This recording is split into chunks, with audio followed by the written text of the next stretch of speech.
ठीक है ना? कर्म भस्मीभूत हो रहे हैं क्या? महाराज हम तपस्या तो निर्जरा के लिए करते हैं, तपसा निर्जरा। तत्वार्थ सूत्र में भी कहा है, वार्या भी आया है कि ये निर्जरा के 12 भेद होते हैं और उसमें प्रथम अनशन है, और उस अनशन के कारण से मैं तप नौकाश जी का तप कर रही हूँ, अनशन तप हो रहा है, 48 मिनट में चारों आहार लेता नहीं हूँ, इस कारण से मेरे कर्म की निर्जरा हो रही है। अब आपको पूछूं, आपने क्या माना? मेरे कर्म की निर्जरा हो। जिस समय इधर पूछा मैंने निर्जरा हो रही है, उस व्यापारी ने सौदा किया आपके, तो आजकल दुकान कोई खोलने की जरूरत पड़ती क्या? आप तो उस फोन पर लाखों के वारे न्यारे कर लेते हो। यदि यहाँ पर उस फोन से आपने लाखों रुपए की, हजारों रुपए की कमाई कर ली सौदा करके, लोभ कषाय हुआ कि नहीं हुआ? हुआ। उसमें छल प्रपंच कपट किया हो तो कपटाचार मायाचार हुआ कि नहीं हुआ? और उसमें धन की तृष्णा हो रही है कि नहीं हो रही है? और उसमें भोगों की वासना चल रही है कि नहीं चल रही है? यदि इस प्रकार का भोजन बढ़िया बन रहा है तो सुगंध आ रही है, तो भोग का भाव आ रहा है कि नहीं आ रहा है? और यदि कोई व्यापारी ले गया था तो उस समय उसको वापस धन नहीं दिया, उधार माल दिया, वापस चुकाया नहीं, तो उस समय उसे लड़ाई झगड़ा करने, तो संघर्ष, क्लेश, क्रोध और हिंसा का भाव, न जाने कैसा वैर का भाव, ये सारे चल रहे हैं कि नहीं? कहीं सारे आरंभ समारंभ बहनों के भाइयों के उस नौकाशी के काल में चल रहे हैं कि नहीं? आना तो करो पहले। ये जितने मैंने वर्णन किए वो सारे कार्य हो रहे हैं क्या? हो रहे हैं। अब मैं पूछूं, कर्म का आश्रय बंध किससे? आरंभ समारंभ, रागादि विकारी भाव, कषाय भाव, इंद्रिय विषयों में रति अरति, ये कर्म के आश्रय है। इससे कर्म का आश्रय होता है। ये सारे कार्य आपके सूर्योदय के बाद उस नौकाशी के तप के दौरान चल रहे हैं। ये सारे कार्य चल रहे हैं। अब बताओ, ये सारे कार्य तो आगम ही कहते हैं कि ये कर्माश्रव के कार्य हैं। किसके हैं? कर्माश्रव। यदि कर्म का आश्रय हो रहा है और आपने माना मेरे संवर ही नहीं, मेरे तो निर्जरा हो, कर्म बंधन क्या माना? और एक और मुख्य बात कि यदि 9 तत्वों का जैसा स्वरूप तीर्थंकर परमात्मा ने फरमाया है, उत्तराजन सूत्र के 28वें अध्ययन में 14वीं-15वीं गाथा में आया है कि जैसा तत्वों का, इन 9 तत्वों का, जीव से लगा करके मोक्ष तक के 9 तत्वों का जैसा स्वरूप तीर्थंकर परमात्मा ने फरमाया है, जो भाव उसमें आए हुए हैं, उन भावों को समझ करके भाव पूर्वक उन पर श्रद्धान करने से सम्यक तो होती है। उसमें शब्द क्या दिया? जो भाव उन 9 तत्वों को समझाने में तीर्थंकर परमात्मा ने फरमाया, फिर उन भावों पर भाव पूर्वक श्रद्धान, इसको ग्रहण किया, उन भावों को ग्रहण किया। उसमें कौन सा भाव आया कि जिस समय कर्म के आने के द्वार रोके जाते हैं, उस समय कहा जाता है वह संवर है।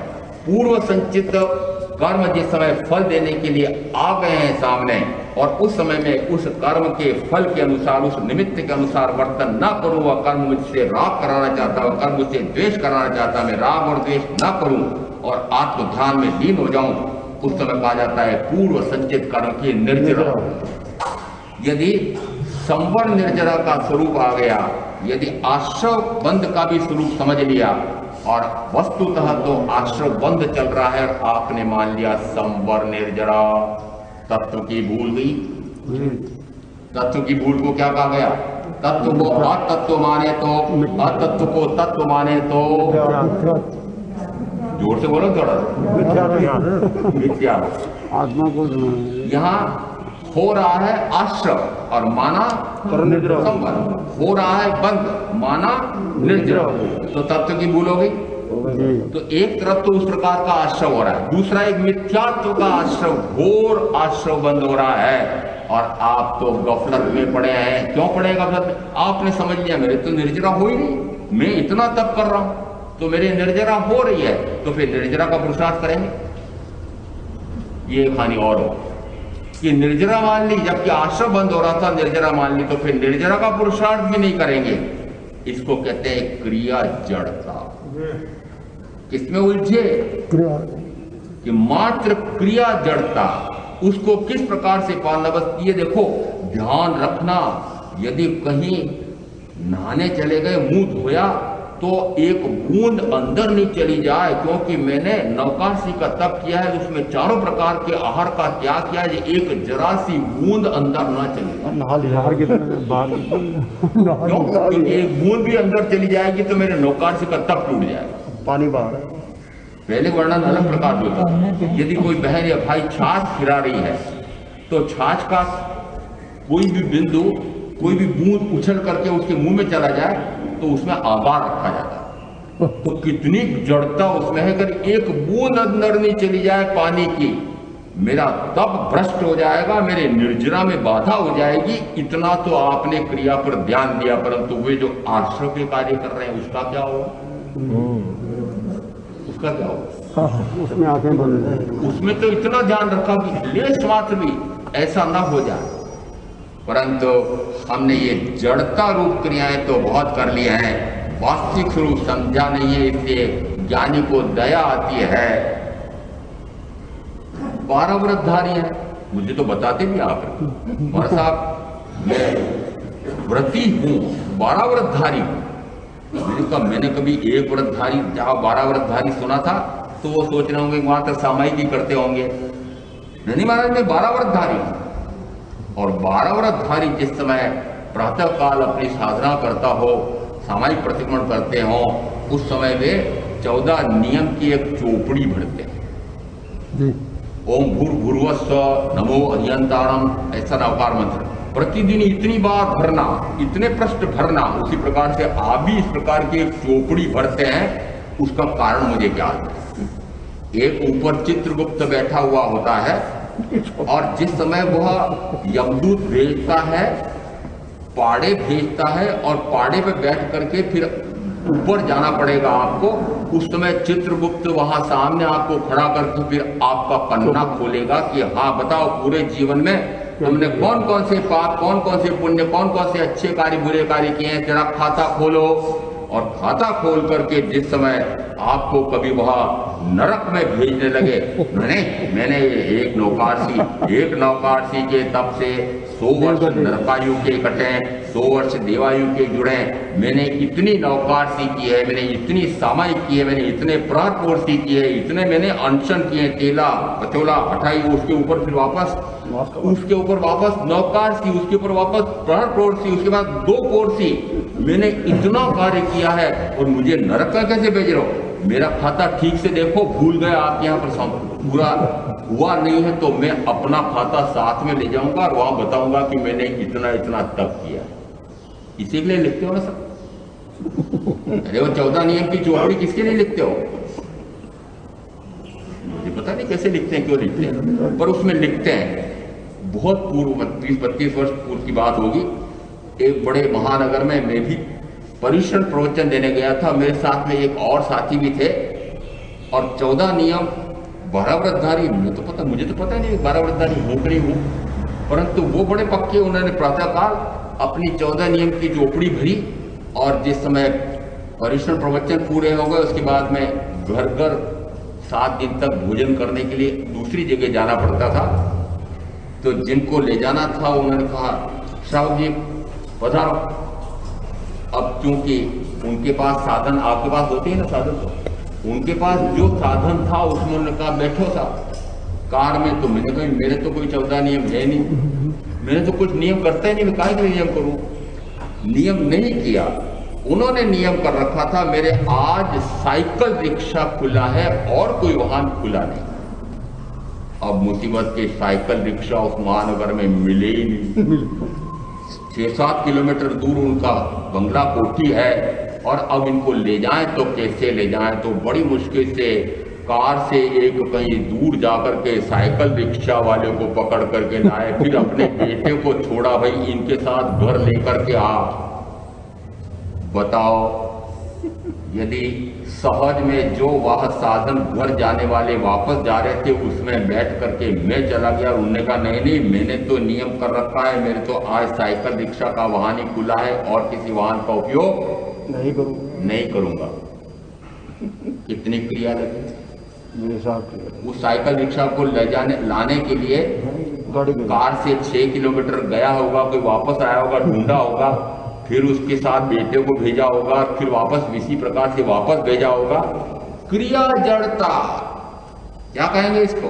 क्रिया जड़ता। एक भाई मुझे पूछते हैं, वो 14 नियम वाले, महाराज मैंने एक जोड़ी जूता और 2 जोड़ी चप्पल आज के दिन रखी थी, परंतु कहीं मैं मेहमान गया था और मुझे लघु शंका हुई और मुझे अंदर जाना पड़ा, तो वहां पर जो चप्पल पड़ी रहती है वह पहनी थी।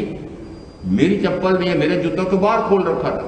अब मेरे वो 2 चप्पल रखी थी, वो तो मैंने उपयोग में ली, तीसरी चप्पल मुझे उस दिन वापस काम में लेनी पड़ी। महाराज मुझे क्या दोष लगा? मैंने कहा आज हिंसा, झूठ, चोरी, मैथुन, परिग्रह, इन 5 पापों में कितने पाप का सेवन किया है, कितने त्रस्त जीवों की हिंसा की है, कितना क्रोध, मान, माया, लोभ, कषाय चल रहा है, कितना राग द्वेष मोह चल रहा है, कितनी 5 इंद्रियों की भोगों की रति चल रही है, इसका लेखा किया? तो 14 नियम की चोपड़ी में ये लेखा है क्या? है? इनका लेखा नहीं है, परंतु वो 2 जोड़ी चप्पल रखी थी मेरे, वो लघु शंका के लिए तीसरी जोड़ी काम में ले ली, तो मेरे क्या दोष लगा? इसको क्या कहते हैं? क्रिया जड़ता।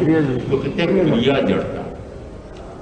जो जिस समय हम वंदन करते हैं उस समय हाथ हमें दक्षिण से उत्तर की ओर या उत्तर की दक्षिण की ओर किस प्रकार से करना चाहिए? जिस समय हम ये तिकुत्तो बोलते हैं उस समय कौन कौन सी मुद्रा किस किस समय में बोल करना चाहिए, तो बड़ा सिखाया जाता है। मैं भी सिखाता हूँ, साधु साधु सिखाते।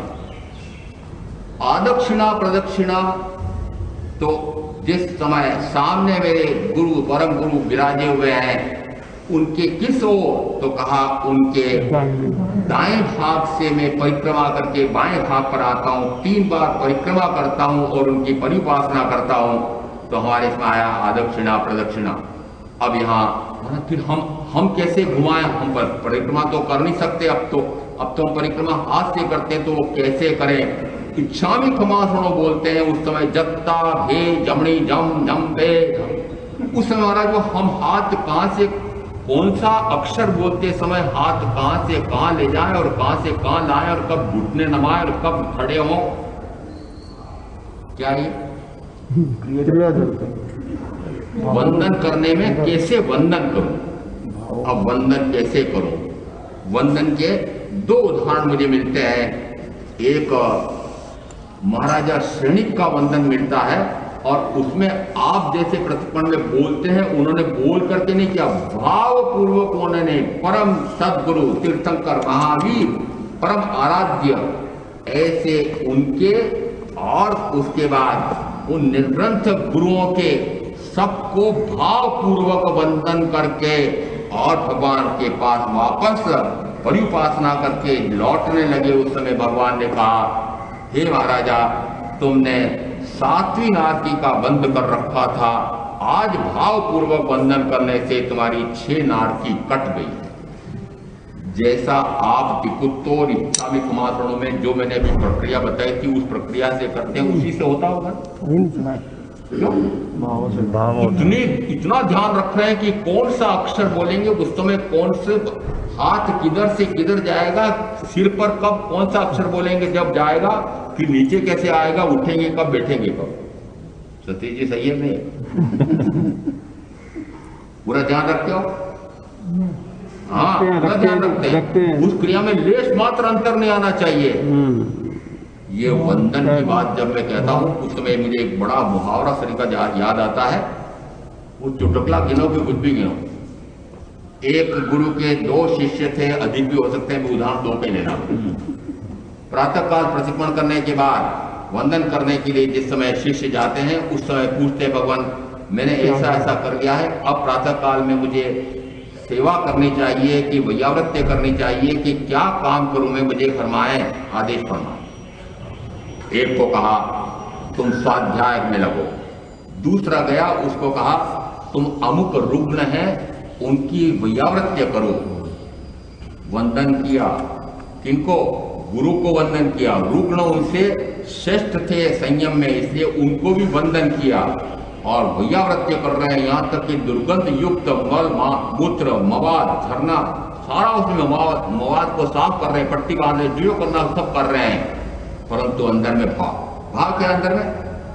गुरु कैसे जैसे भेदभाव करते हैं अपने प्रिय शिष्य को तो कह दिया कि बड़े आराम से साध्या करो, और मुझे कहा कि इस प्रकार की सेवा करो।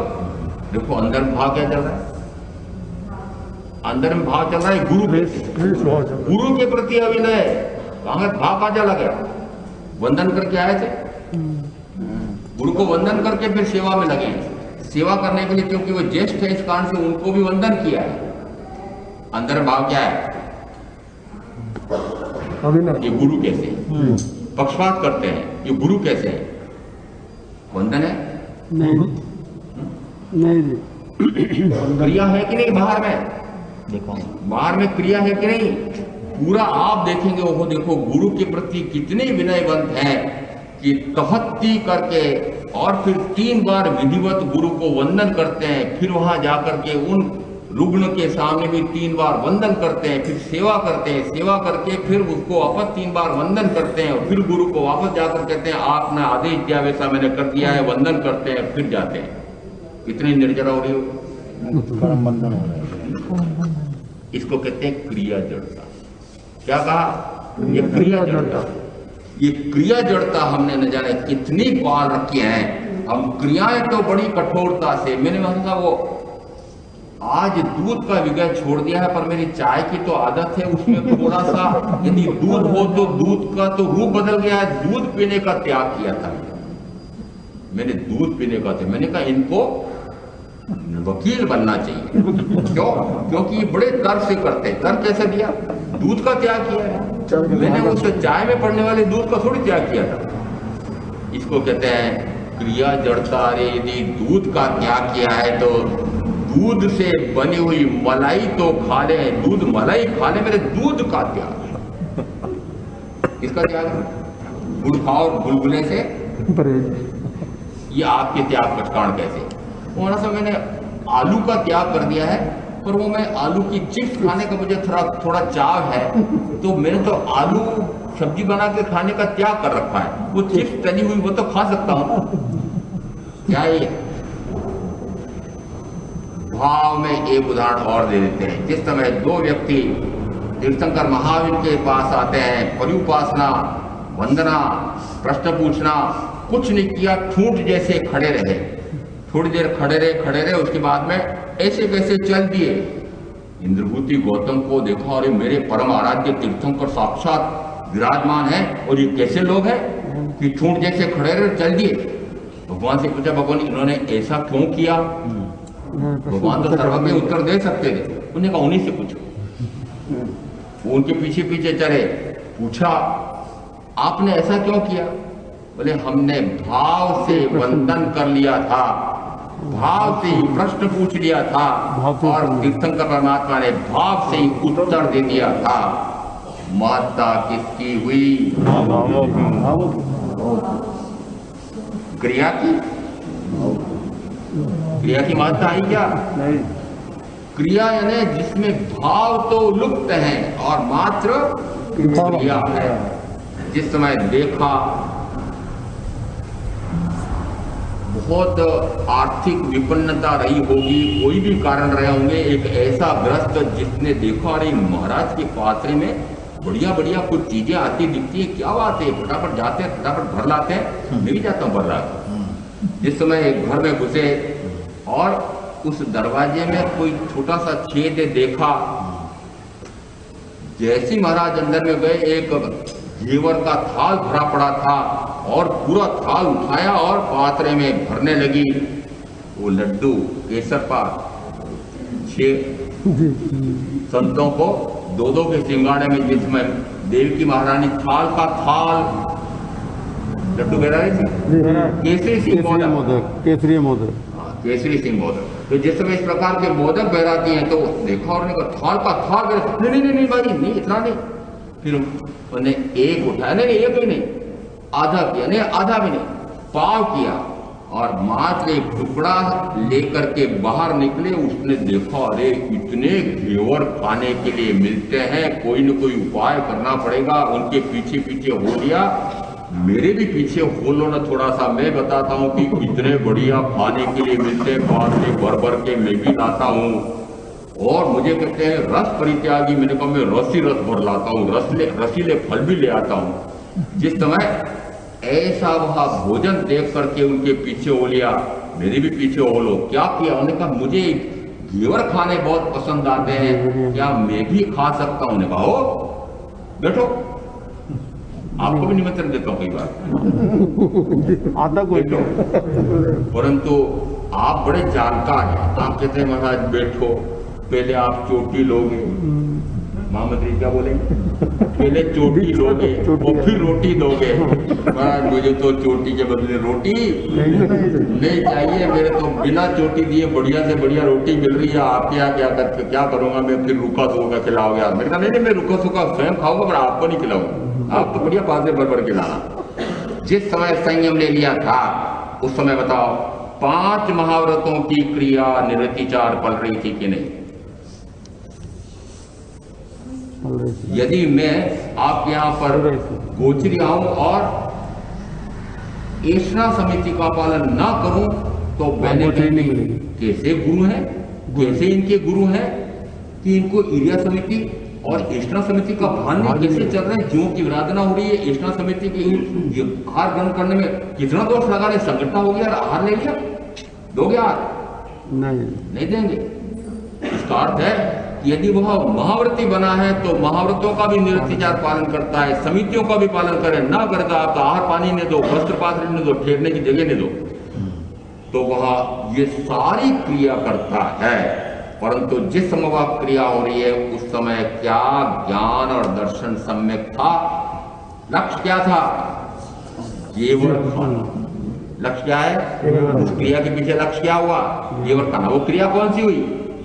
बाह्य में व्रतों की, महाव्रतों की इतनी आराधना उत्कृष्ट हो रही है, परंतु अंतर में क्या है?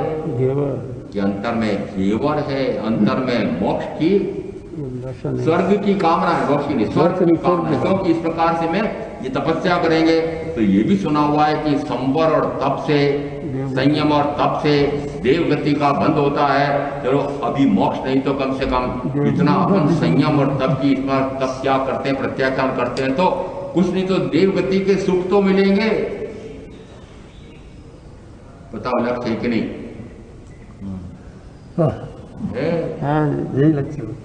एक ऐसे ही गृहस्थ थे जिस समय स्वाध्याय चल रहा था, उस समय उनको एक ऐसे ही विमान का वर्णन चल रहा था। उस स्वाध्याय में उन्होंने कहा अरे ये तो मेरे पहले कहीं अनुभव में आया है, करते करते उनको लगा अरे उस विमान में मैं देव बना था, और उस समय उस विमान में रह करके जो उन्होंने देवों के सुख भोगे थे उनको पुनः स्मरण में आया। उन्होंने कहा पुनः मुझे उसी प्रकार से उसी में जाना है, गए गुरु के पास मुझे संयम लेना है।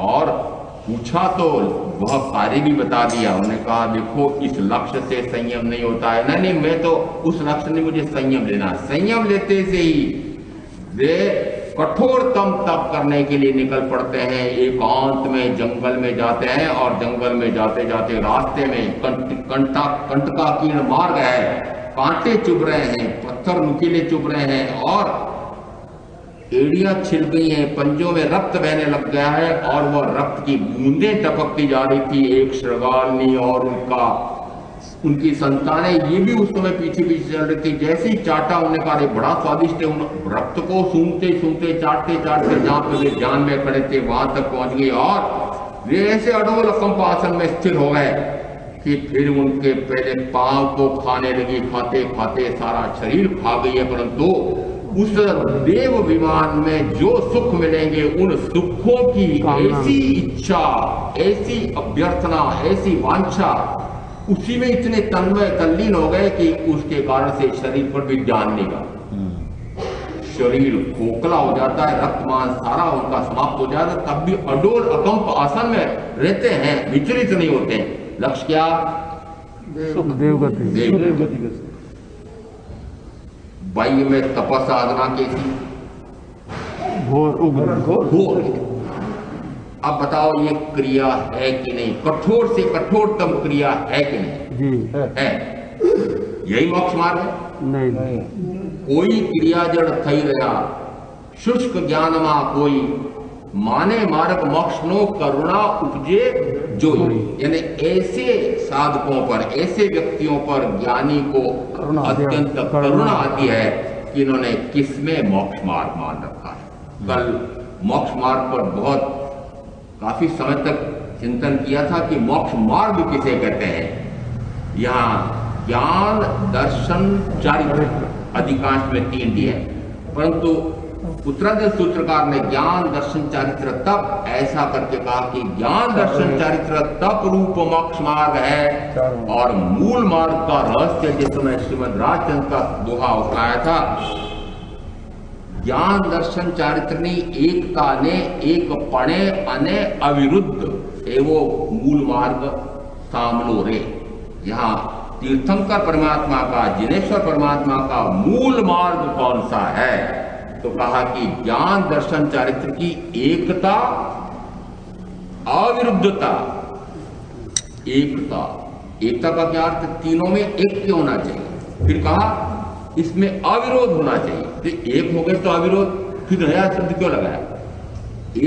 एक पणे अने अविरुद्ध, तीनों की एकता हो, तीनों एक साथ हो, तीनों में किसी प्रकार का विरोध नहीं हो, एक साथ चलें, तीनों एक साथ चलें। यदि ज्ञान सम्यक हुआ है, ज्ञान का क्षयक्षम जितने अंश में हुआ है उतने ही अंश में दर्शन की विशुद्धि होगी। उतनी अंश में क्यों? ज्ञान और दर्शन अविनाभाविक है। यदि ज्ञान सम्यक हुआ है तो दर्शन भी सम्यक होता है। और ज्ञान का क्षयक्षम जितने अंश में, ज्ञान की तरतमता श्रेणी जितने अंश में बढ़ती जाती है उतना ही दर्शन मोहनी कर्म का भी क्षयक्षम होता है। इसलिए कहा कि जितने अंश में आत्मा आत्मा को जानता है उतने अंश में आत्मा आत्मा को देखता भी है। और जब जानता है, जब देखता है तो वह उसमें रमणता भी करता है।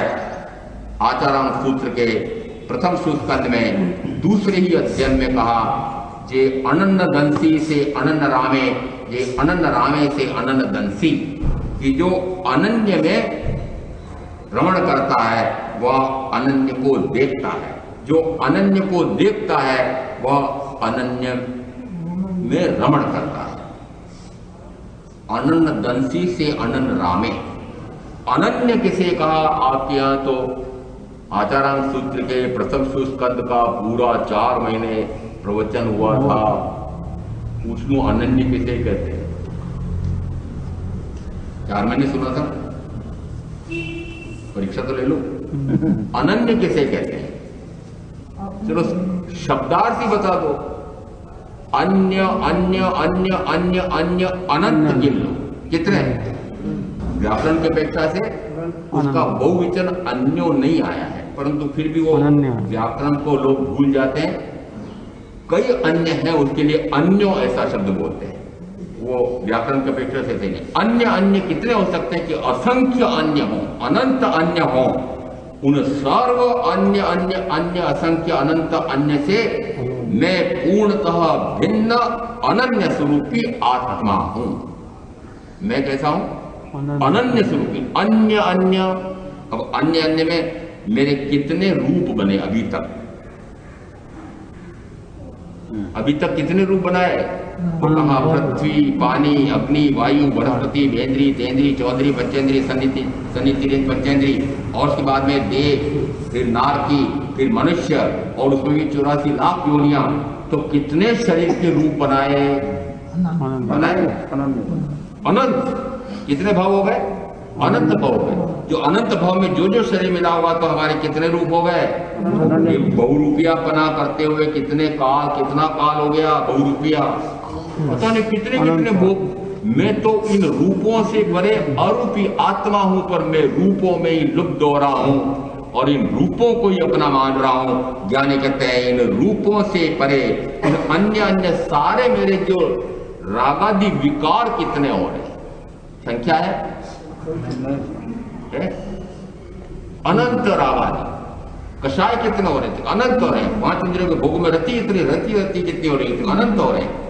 ऐसे अन्य अन्य अन्य भाव, अन्य अन्य अन्य पर भाव, अन्य विभाव, विकृत भाव, पर पदार्थ के माध्यम से होने वाले भाव, अजीवोत्पादक भाव, अजीव भाव, पौद्गलिक भाव,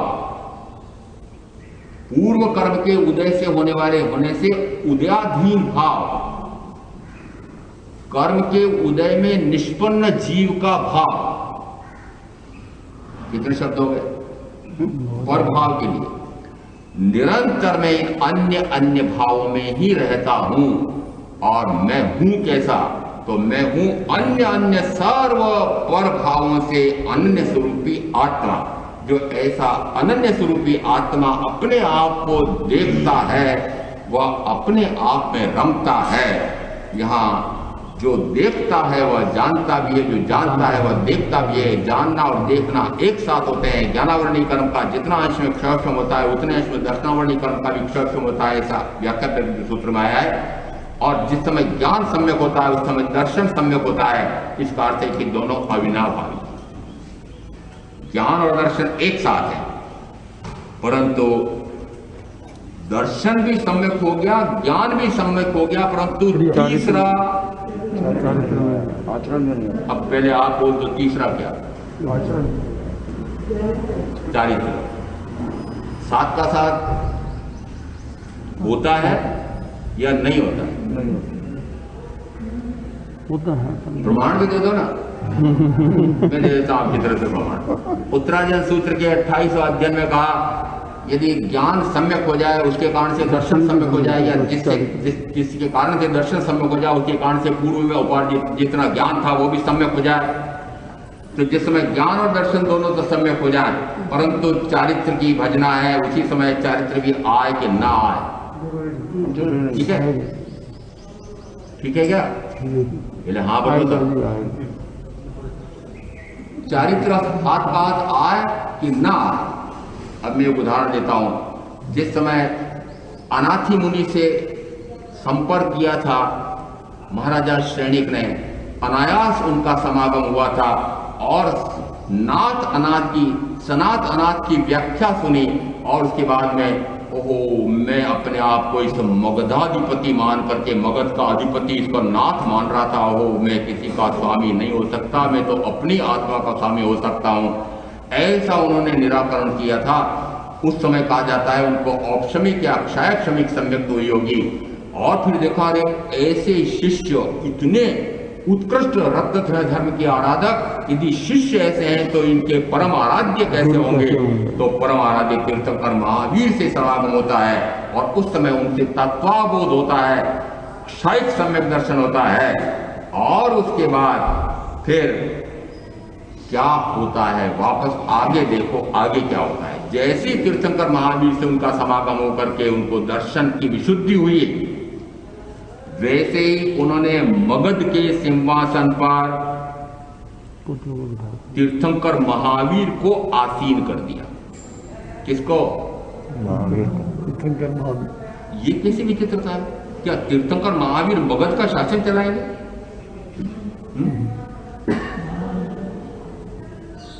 जिस समय राम तो वनगमन कर गए, वापस लौटाने का भरपूर प्रयास किया भरत भाई ने, परंतु नहीं आए तो ने कहा आपकी पादुका दे दो। तो सिंहासन पर किसको बिठाया? पादुका को। आदेश किससे लेते थे? पादुका से। प्रतीक है, आपके आदेश से, आपकी आज्ञा से। उदयपुर के राजा भी, महाराणा भी इसी प्रकार से करते थे। ये अमुक उनके देव, उन देव की आराधना, उनकी आज्ञा से मैं शासन चला रहा हूं। इसी प्रकार से होलकर राज्य में भी इस प्रकार की रानी हुई थी। तो अमुक की आज्ञा से मैं शासन चला रहा हूं। अब यहाँ महाराजा सैनिक का शासन कैसे चल रहा है कि तीर्थंकर परमात्मा के सिद्धांतों के अनुसार मगध का राज्य चलेगा, सिंहासन ये व्यवस्था चलेगी। आप बताओ, तीर्थंकर महावीर के सिद्धांतों के अनुसार शासन चलेगा, कुछ परिवर्तन आया उनके? क्या परिवर्तन आया उसका पहले का उल्लेख कर दे थोड़ा सा। अनुत्तर योगी तीर्थंकर महावीर नाम के उपन्यास में वीरेंद्र कुमार जैन ने लिखा कि उसके पहले उनकी राज्य लिप्सा कितनी थी कि अड़ोसी पड़ोसी छोटे बड़े गण राज्यों पर आक्रमण करते थे, नरसंहार करते थे, युद्ध करते थे और उनको मनुष्यों को मार करके उस राजा को अपने अधीन करते थे। और वहां की अप्सरा जैसी कन्याओं को ला करके अपना रहनवास में रख करके भोग भोगते थे। ऐसी राज्य लिप्सा, भोग लिप्सा, ऐसी तृष्णा ये पूर्व में इतनी उनकी हावी थी। और अब नहीं, अब राज्य लिप्सा है, नहीं, भोग लिप्सा है, नहीं, ये राज्य लिप्सा चली गई, भोग लिप्सा चली गई, तृष्णा चली गई, कषाय मंद हो गए, राग द्वेष ये मंद पड़ गए, हिंसा, झूठ, चोरी, मैथुन, परिग्रह ये मंद से मंद तम होते चले जा रहे हैं। और 5 इंद्रियों के भोगों में आसक्ति निरंतर घटती चली जा रही है। परंतु एक नौकाशी का तप नहीं किया। जिस समय एक छोटे बच्चे ने पूछा, मम्मी ये आप प्रतिदिन कौन सा तप करते हैं? बोले मैं नौकाशी करती हूँ। मम्मी नौकाशी क्या होती है? वो सूर्योदय के बाद 48 मिनट तक ये 4 प्रकार के आहार होते हैं जो मुंह में नहीं डालना। मम्मी मेरे भी नौकाशी पचका दो। मम्मी 48 मिनट कब पूरे होते हैं? कि वो करीब 7:15 साढ़े 7 बजे तक होते हैं, 6:30 बजे तक होते हैं। जैसे ही वह सोया और सो करके 7 बजे उठा, मम्मी मेरे नौकाशी आ गई। आ गई कि नहीं आ गई? आ गई। इस प्रकार का यदि नौकारसी का तप है तो क्या महाराजा श्रेणी के लिए इस प्रकार का तप करना कठिन था? नहीं। जैसी नौकारसी आप कर रहे हैं वह तप करना कठिन था। जैसी सामायिक आप कर रहे हैं वैसी सामायिक करना उनके लिए कठिन था? नहीं था। परंतु ऐसा बाह्य में कोई चारित्र मुझे दिखा नहीं और अगले भाव में केवल ज्ञान, केवल दर्शन लेकर के तीर्थंकर बनकर के मोक्ष जाने वाले। और फिर ये आप जो कर रहे हैं क्रिया, अब बता देना कि आपकी क्रिया से कहां तक जाएंगे। वो जिन्होंने चारित्र की क्रिया की नहीं और कहां जाने वाले। मात्रा किसकी आई? क्रिया जड़ता। अरे क्रिया जड़ता से होगा क्या? तो कोई तो क्रिया जड़ हो रहा है और कोई शुष्क ज्ञानी हो रहा है और उसी में मोक्ष का मार्ग मान रहा है। बाह्य अपेक्षा से तो कोई चारित्र महाराजा श्रेणी के नहीं आया, परंतु अभ्यंतर में उनकी कितनी वितरागता, कितनी शुद्धता प्रकट हो गई है। भाव अपेक्षा से वे ज्ञान, दर्शन, चारित्र के उत्कृष्ट आराधक हो गए। एक भाव करके मोक्ष में जाने वाले तीर्थंकर बनकर के ऐसी उत्कृष्ट साधना किससे हुई? मात्र क्रिया जड़ता से या शुष्क ज्ञान से नहीं, यह अंतर भाव से होती है। ऐसा तत्व का स्वरूप समझ करके मैं आप जो साधना करेंगे उनका अवश्य कल्याण